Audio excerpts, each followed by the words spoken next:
look, I enjoyed everything there was to enjoy about growing up on television.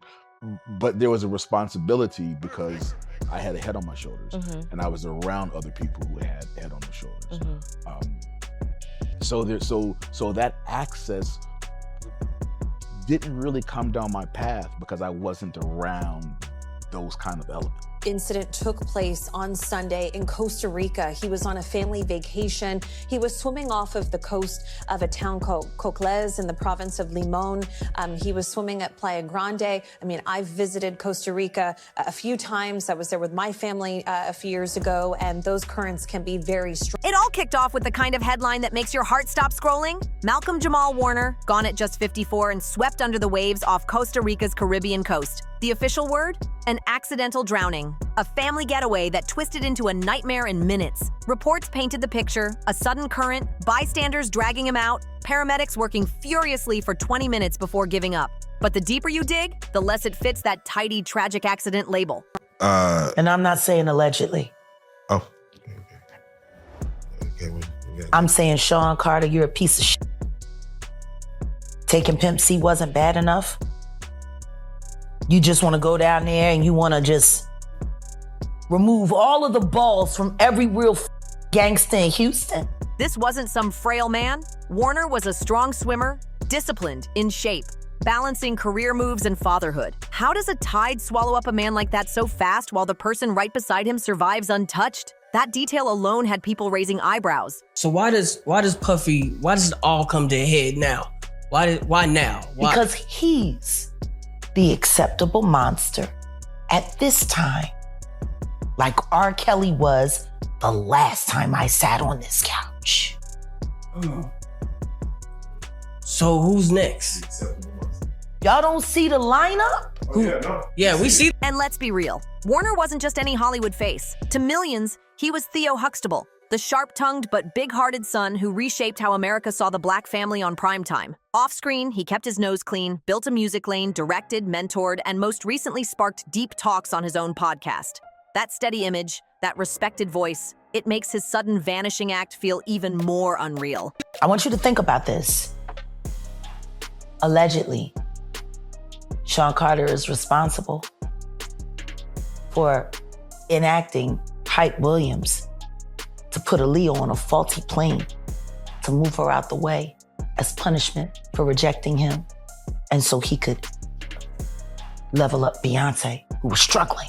But here's where it turns darker. In the online corners where mainstream media never dares peek, whispers started swirling fast. Folks claimed Warner had been talking too openly, stepping into rooms that didn't want him speaking so bold. And maybe, just maybe, he wasn't taken by the ocean at all, but by people who wanted him silent. And one of the loudest voices stirring those suspicions? None other than Jaguar Wright. Jaguar Wright didn't hold back. She never does. She's been blasting what she calls the industry's shadow network, a web of powerful names, secret rituals, and dangerous silencing. And when Malcolm's body got flown back home, she hinted he was on the verge of dropping explosive receipts about top players in both music and TV, the kind of details that could have rattled the whole game. She was unconscious. She didn't choose to get on that plane. There were phone calls made. There are witnesses who signed NDAs. According to her, Warner had already confided in close friends that he felt like eyes were on him in the weeks before Costa Rica. Certain people were suddenly way too curious about his travel schedule, like they wanted to know his every move. So when news broke about that so-called drowning, Wright wasn't buying it. To her, it screamed setup. She even tied it to what she calls a whistleblower purge, those suspicious back-to-back tragedies that always seem to happen to artists who speak too freely. And she's not the only one side-eyeing the story. Some details just don't line up. Warner had immediate help from a bystander. So why did resuscitation efforts fail so completely? By the way, wasn't this all around the time when Aaliyah died? Yeah. And Beyonce's solo career was struggling? And here's another twist. The man who supposedly tried saving him was a complete stranger. No personal ties, yet somehow he ends up in critical condition. Then walks out of the hospital later with zero long-term damage. Convenient, right? Why would any testimony about what happened leading up to it need to be covered under a non-disclosure agreement if there wasn't foul play. Now, mind you, September 11th happened a week later.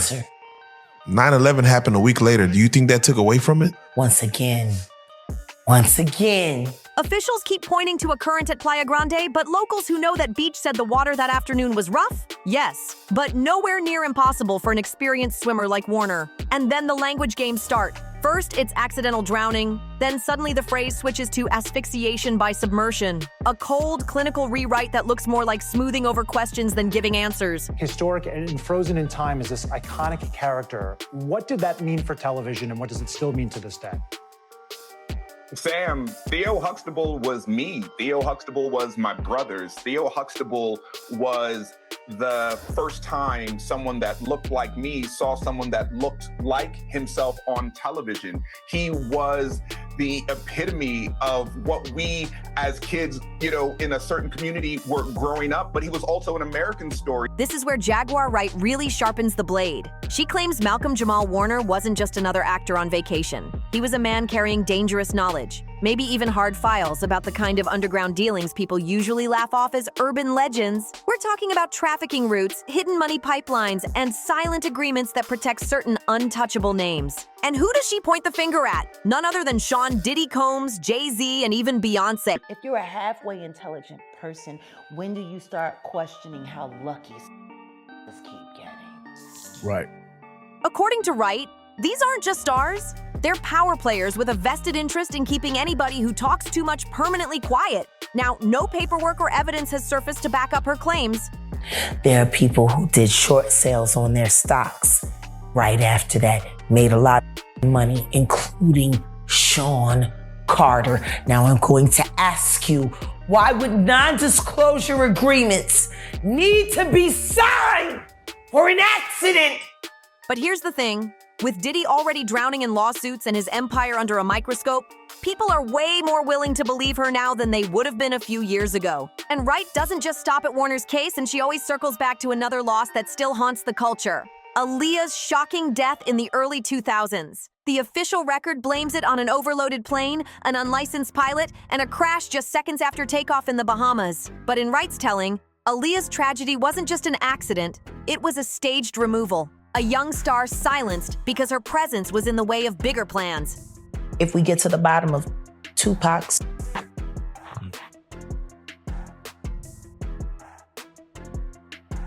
when that is finally revealed, 15 other will be revealed with it. And you will find that they were all committed by the same two people, father and son. So why Aaliyah? Wright points to her career trajectory and the overlap with Beyoncé's at the time. Both were beloved R&B stars, both stepping into acting, both looking unstoppable. But in the conspiracy corners, the theory is only one was meant to reign, and Beyoncé, according to these whispers, was chosen. Not by fans, but by powerful hands tied to secret societies and entertainment's most guarded alliances. According to Jaguar Wright, Aaliyah wasn't just unlucky, she was either refusing to play along anymore or being pushed out. The crash, she says, wasn't just tragedy, it was a move to clear the lane. And Wright insists the same forces that buried Aaliyah's truth are still guarding Warner's story today, hiding it behind sterile medical reports and neat, tourist-friendly headlines. Now, let's be real. Conspiracies always thrive where facts leave empty space, and the Bahamian crash left plenty. Investigators found the plane nearly 700 pounds overweight, cargo shuffled around at the last minute, and a sudden switch in charter companies. On top of that, the pilot's background was shady. Probation fresh on his record, licensing issues, and a trail of questionable paperwork. To many, that screams negligence. But to Wright and those who echo her, it looks like a script, a well-worn playbook for erasing people who became inconvenient. And here's the chilling parallel. Both Aaliyah and Warner reportedly showed signs of unease before their final trips. Aaliyah supposedly voiced doubts about boarding that tiny plane, saying it didn't feel safe. Warner's friends now claim he confided that something felt off in the weeks before Costa Rica, like invisible eyes were on him, watching, waiting. There's no paperwork, no official record, just whispers from people close enough to hear. But those whispers are exactly what keeps speculation alive because they fill in the blanks where evidence won't. And the atmosphere around Warner's passing, it's ripe for this kind of storm. He wasn't a scandal-ridden celebrity easy to dismiss. He kept his name clean, his legacy intact, his rep solid. So when someone like that suddenly vanishes under strange circumstances, and the official reason? Just a strong current at a tourist beach. That plain explanation is exactly what fuels every wild theory out there. Add in Jaguar Wright's flair for linking today's tragedies to yesterday's unsolved mysteries, and suddenly this story refuses to sit quietly in the obituaries. In a culture where we've watched star after star vanish right when they were about to speak out, the so-called coincidences start looking less like chance and more like patterns. The authorities have already washed their hands. The final report stamped it accidental asphyxiation by submersion. Case closed. But in comment sections, live stream rants, and encrypted group chats, people are connecting dots the mainstream won't touch. Warner's name is now whispered alongside Michael Jackson, Left Eye, and other legends whose exits still feel unresolved. These aren't just deaths. In certain circles, they're mysteries that never stopped echoing. And Wright, her voice cuts sharpest when she speaks about Aaliyah, insisting the parallels to Warner's last days can't be brushed off. Both adored by millions,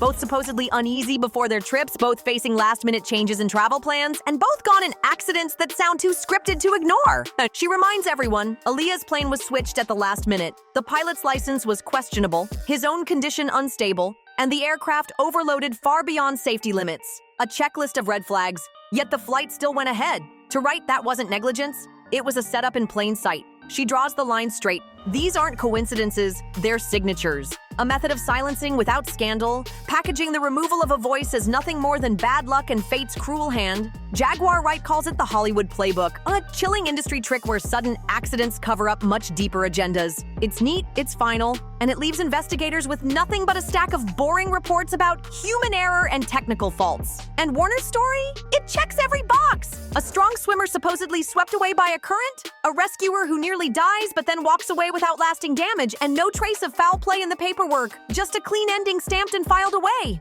But Wright isn't letting it slide. She insists Warner's podcast, Not All Hood, had started pulling too much attention to truths the industry doesn't want spoken out loud. On the mic, he dug into exploitation, image control, and how certain artists get pushed forward while others get quietly boxed out. He questioned the glossy, sanitized versions of Black culture Hollywood likes to package, and instead showed the messy, complex reality. To Wright, speaking with that much clarity, charisma, and influence is exactly the kind of move that can cut your career short, or worse, cut your life short. And here's the eerie part. In the weeks before his Costa Rica trip, Warner dropped one of his most intense episodes yet. At the time, fans thought it was just his usual layered, metaphor-heavy commentary. But listening back now, the tone feels haunting. He spoke of storms that strike without warning, tides that drag people out farther than they can swim, and unseen architects who decide whose voices echo and whose get erased. The imagery was powerful when it first aired, but now it feels like a veiled prophecy of his own fate. Warner never dropped names in that episode, but the themes cut sharp. He reached back through history, comparing the entertainment world to empires built on silencing dissent, reminding listeners how power thrives by controlling the story and punishing anyone who dares speak against it. He painted the industry as a golden stage, glamorous on the surface, but behind the lights, performers shackled by contracts that go way beyond legal. They're social, financial, and even psychological chains designed to keep everyone in line. For longtime listeners, it was a major shift. Less humor, less playful edge, and more weight. A somber, uneasy tone that only grew darker once the news of his passing hit. Fans who've replayed that episode since swear there were moments where Warner seemed to hesitate, pausing like he was calculating how far he could go without crossing an invisible line.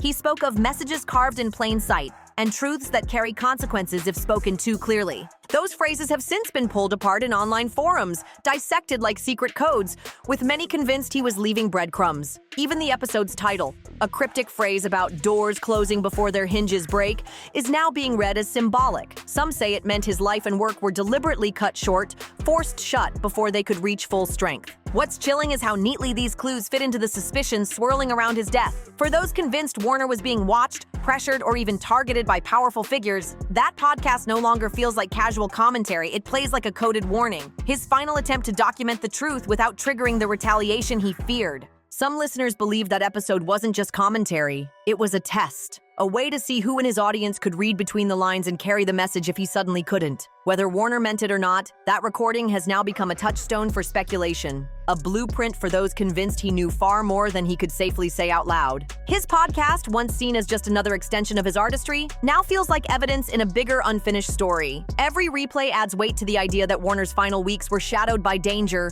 and that his words were carefully chosen, maybe even designed to hand the torch to whoever was willing to pick it up. If that's true, then that episode isn't just entertainment. It could be a roadmap, pointing directly at the secrets and forces he hinted about, waiting for someone bold enough to chase the trail.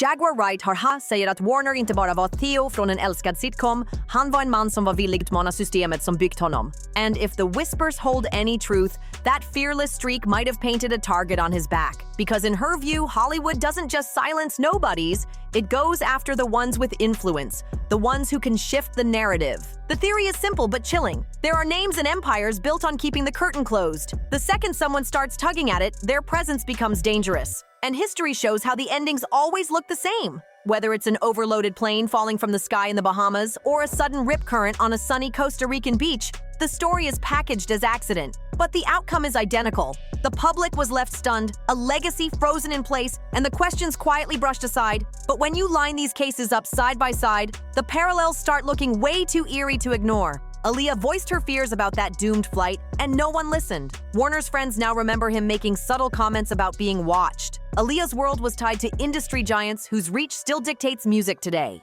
Warner, just before Costa Rica, was calling out predatory contracts and warning about how artists get used up and swapped out like disposable parts.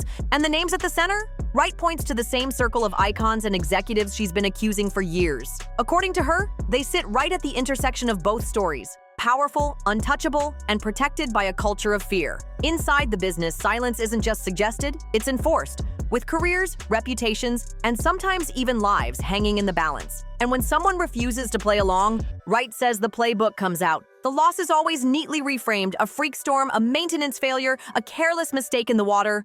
On the record, it looks like tragedy. Off the record, Wright calls it something darker. A surgical strike, clean and untraceable. It's a grim way to view the industry, but Wright pushes people to widen the lens. Look at the timeline, she says. Aaliyah in 2001, Left Eye in 2002, Michael Jackson in 2009, and now Malcolm-Jamal Warner in 2025.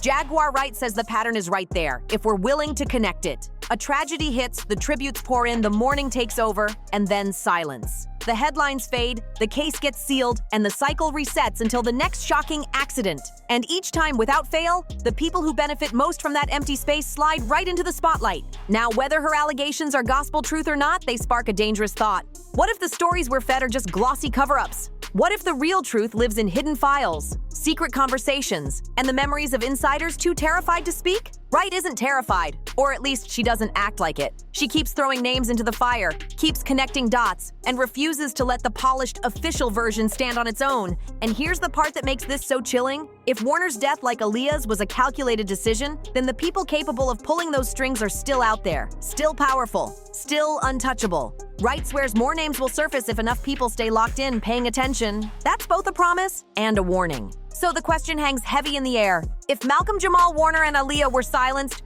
who could be next? And what truths are they so desperate to keep buried? Stay sharp, stay curious, and drop your thoughts in the comments. Do you believe this was just another accident, or was Warner erased for speaking too freely? Hit that like button, share this with somebody who needs to hear it, and make sure you subscribe, because trust me, you don't want to miss what's coming next. See you in the next one.